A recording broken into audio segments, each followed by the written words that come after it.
સ્કૂલની મનમાની સામે આવી છે। એફઆરસીએ ફી નક્કી કરી હતી, પરંતુ એના કરતા પણ નિર્ધારિત રકમ કરતા પણ વધુ ફી ઉઘરાવી રહી છે ખાનગી શાળાઓ। છેલ્લા 3 વર્ષથી પોદાર સ્કૂલ એફઆરસી કરતા વધુ ફી ઉઘરાવે છે।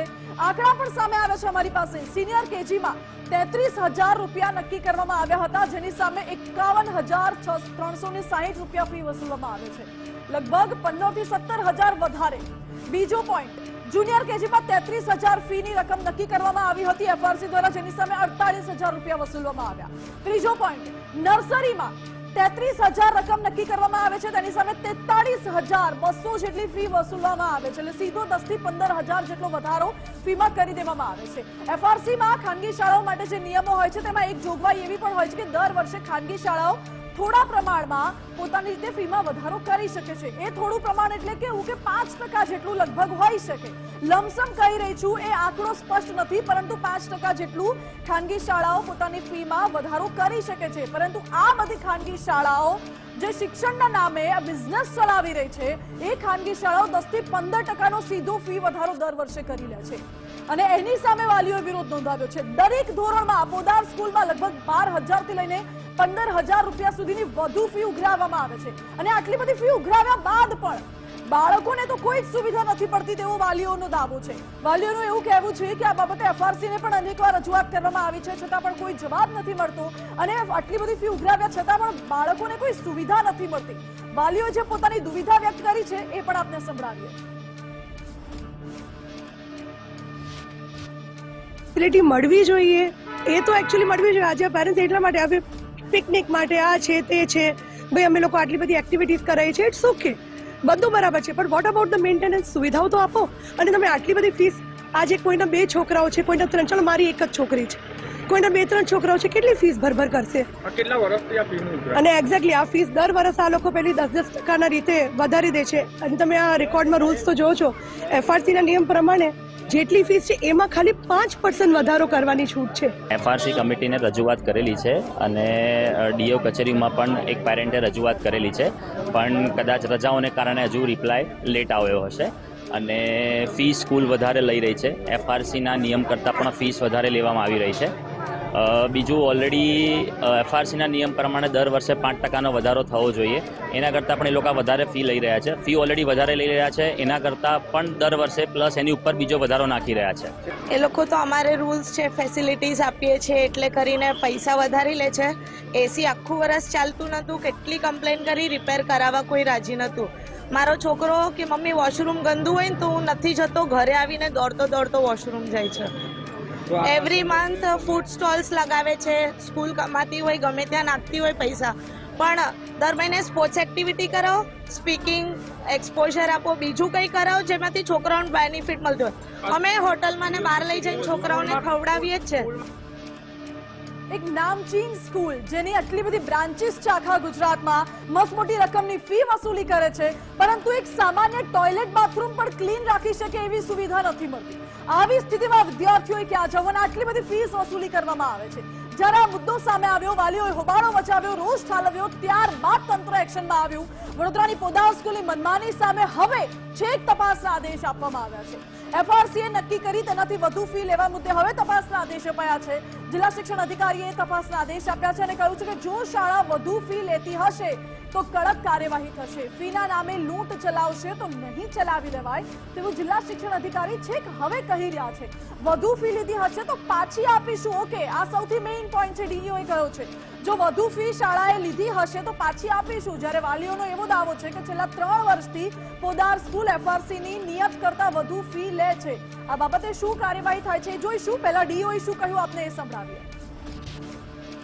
આપણા માધ્યમથી મને જાણ થઈ છે તો જે પણ સ્કૂલો સીબીએસઈ બોર્ડ હોય કે ગુજરાત બોર્ડ હોય એફઆરસીના નિયમ વિરુદ્ધ વધારે ફી લેશે તો તેની તપાસ કરવામાં આવશે, અને તેમના સામે નિયમો અનુસાર પગલાં પણ લેવામાં આવશે। કોઈ પણ સ્કૂલોની જોખમની સાખી નહીં લેવાય, અને સ્કૂલો સામે તપાસ ટીમ મોકલીને આપણે તપાસ કરાવીશું, અને સ્કૂલો ખરેખર આમાં દોષિત જણાશે તો નિશ્ચિત એની સામે પગલાં લેવાશે। હવે પ્રાઇવેટ સ્કૂલોનું આખું લિસ્ટ છે જે એફઆરસી કરતા વધુ ફી વસૂલે છે અને તેના સુવિધાના નામે દુવિધા પણ વિદ્યાર્થીઓને ક્યાંક ને ક્યાંક ઊભી થાય છે. મારી સાથે ન્યૂઝરૂમથી ઉમંગ રાવલ લાઈવ જોડાઈ ગયા છે. ઉમંગ, દર વર્ષે એફઆરસી દરેક શાળા માટે અલગ અલગ નિયમો બહાર પાડે છે, માર્ગદર્શિકા હોય છે અને શાળા એફઆરસીના નિયમોને ઘોડીને પી જાય છે. પરંતુ હવે આવા કેસમાં કયા પ્રકારની કાર્યવાહી થવી જોઈએ? શું વાલીઓને તેમની જે વધારાની ફી ભરી છે પૈસા પાછા મળતા હોય છે કે કેમ, એ બધું જ આખી જોગવાઈ જાણવી છે.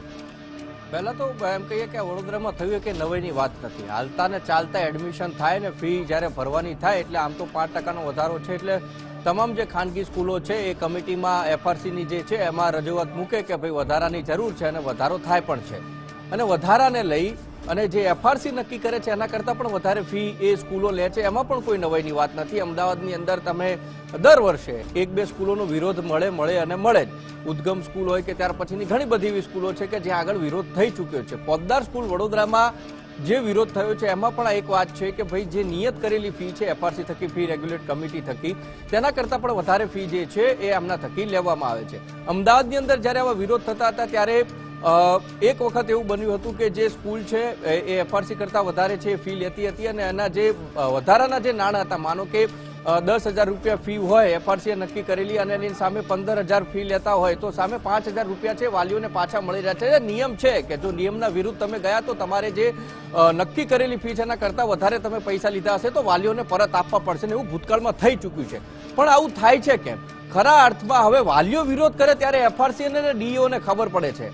એ વાત આમ આપણને નવાઈ લાગે, પરંતુ હકીકતમાં એવું હોવું જોઈએ કે શિક્ષણ વિભાગને પહેલી ખબર હોવી જોઈએ. કારણ કે છેલ્લે તો લેખાજોખા જવાના છે શિક્ષણ વિભાગમાં જ. એફઆરસી જ્યારે નિયત કરેલી ફી છે તમે નથી લેતા તો એની તપાસ કરવાનું કામ પણ એ કમિટીનું છે, એ ડીઈઓનું છે, શિક્ષણ વિભાગના અધિકારીનું. જિલ્લો હોય તો ડીઈઓ લાગે, સિટી હોય તો ડીઈઓ લાગે, નહીં તો પછી તાલુકા લેવલે શિક્ષણ અધિકારી જે હોય છે એનું કામ આવે. પણ એ તપાસ નથી થતી ને એટલે જ આ લોકોની છાતી છે ચોડી થાય છે અને મન ફાવ એટલી અને તગડી ફી વસૂલે છે. અને એના જ કારણે પછી વાલીઓ જે છે રોષે ભરાય છે કે ભાઈ ફી રેગ્યુલેટર કમિટી જે છે એના થકી જે ફી નક્કી કરાવે છે એના કરતાં પણ વધારે ફી.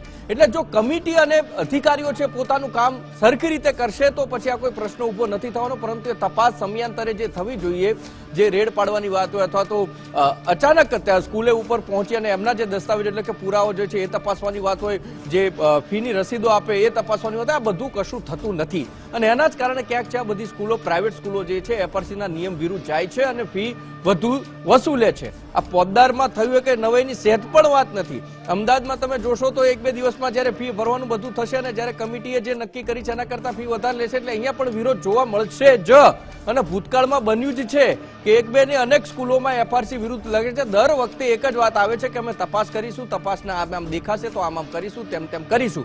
અને જોગવાઈ પ્રમાણે જો ફી વધારે લીધી હોય તો એ વાલીઓને પરત આપવી પણ જોગવાઈ છે. પણ હવે જોગવાઈના અનુસંધાનમાં જો એવા પણ નિયમો લાવવા એ ખૂબ જરૂરી છે કે જો આવી કોઈ સ્કૂલો છે કે પોતાની મનમાની પ્રમાણે જો સ્કૂલ છે ફી વધારે વસૂલે છે વાલીઓ પાસેથી, તો પછી કાં તો એની સીટો ઘટાડી દો, ક્યાં તો પછી વિદ્યાર્થીઓ જે ભણે છે એમને સગવડો જે આપવાની હોય, પ્રાથમિક સગવડો કે પાણીની હોય, વોશરૂમની હોય કે અન્ય કોઈ સુવિધા હોય, કે તમે જ્યારે એડમિશન લેવા જાઓ છો ને ત્યારે વાહવાહી કરો છો કે અમારી સ્કૂલમાં ફલાણું ઢીમકું આ બધું છે, તો એ બધું વ્યવસ્થિત રીતે પૂરું કરો. અને બીજી વાત કે દંડની જોગવાઈ પણ હોવી ખૂબ જરૂરી છે કે જો એફઆરસીના નિયમ વિરુદ્ધ સ્કૂલ કોઈ પણ હોય, ખાનગી સ્કૂલ નિયમ લેતી હોય, ફી વધારે લેતી હોય, તેના દંડની જોગવાઈ હોવી જોઈએ કે જે નથી તો એનું પણ ઇમ્પ્લિમેન્ટ થવું એ જરૂરી છે. એટલે અત્યારે શિક્ષણ અધિકારી એવું કે ડીઈઓ કે ભાઈ અમે તપાસ કરીશું, તો સાહેબ એ તપાસ તમારે પહેલા કરી લેવાની હોય. વાલીઓ વિરોધ કરે અને ત્યારબાદ તમને ખબર પડે એ તો ઠીક છે કે વાલીઓ કીધું ને તમને ખબર પડી, પણ તમે અધિકારી છો, તમારું કામ છે કે તમારા તાબામાં આવતી એટલે કે શિક્ષણ અધિકારીના તાબામાં જે પણ સિટી વિસ્તાર, ગ્રામ્યના અલગ ડીઈઓ છે, સિટી વિસ્તારના અલગ ડીઈઓ છે, એમના અંદર જેટલી પણ ખાનગી સ્કૂલો એમના અંદરમાં આવતી હોય તો પછી એમના નીચે પણ ઘણું બધું અધિકારીઓનું પીઠબળ હોય છે. તો પછી કેમ તપાસ નથી થતી ને તપાસ થાય છે તો ક્યાંક ભીનું સંકેલાઈ જાય છે કે કેમ, એ પણ એક તપાસનો વિષય છે. માનસી જી ઉમંગ, બિલકુલ આભાર આપનો. તપાસનો વિષય તો ચોક્કસપણે છે, પરંતુ શું ખરેખર કાર્યવાહી થાય છે કે પછી દર વખતની જેમ ભીનું સંકેલવામાં આવે છે એ હવે જોવું રહ્યું. મહત્વનું છે કે આ તો એક પોદાર સ્કૂલની ઘટના સામે આવી છે. અગાઉ વડોદરાની વિબ્યોર સ્કૂલની ઘટના સામે આવી હતી. એફઆરસીએ નક્કી કરેલી ફી કરતાં વધુ ફી વસૂલવામાં આવતી હતી અને રાજ્ય પાછું ખરેખર શિક્ષણ વિભાગ ચેકિંગ કરવા ઉતરે, ગ્રાઉન્ડ લેવલ પર જોવા જાય તો એવી તો ઘણી બધી શાળાઓ સામે આવશે કે એફઆરસીએ જેટલી ફી નક્કી કરી હશે એના કરતાં 10-15 હજાર તો વધારે જ ફી વસૂલતા હશે આ ખાનગી શાળાના સંચાલકો. તમને ના એફઆરસી ની બીક છે, ના જિલ્લા શિક્ષણ અધિકારીની બીક છે, ના શિક્ષણ વિભાગની બીક છે, પરંતુ એ વાલીઓનું શું જે વાલીઓ મહેનત કરીને ફી ભરે છે, એ વાલીઓ જેમના બાળકોને સારી સગવડો મળે, સારું ભણતર મળે, તેના માટે સારી શાળાઓમાં એડમિશન અપાવે છે, એ શાળામાં સુવિધા તો બિલકુલ નથી મળતી. આટલી ફી ભરવા છતાં પણ કોઈ સુવિધા નથી મળતી, એટલા માટે સવાલો ઉઠાવવા પડે છે. અને એફઆરસીએ ફી નક્કી કરી છે તો પછી આટલી બધી ફી ઉઘરાવવાની જરૂરિયાત શું છે? આ બધા જ સવાલ ઉઠી રહ્યા છે. હવે દાવાઓ તો કરવામાં આવી રહ્યા છે કડક કાર્યવાહીના, તપાસના. જોઈએ આ દાવા કેટલા સાચા સાબિત થાય છે.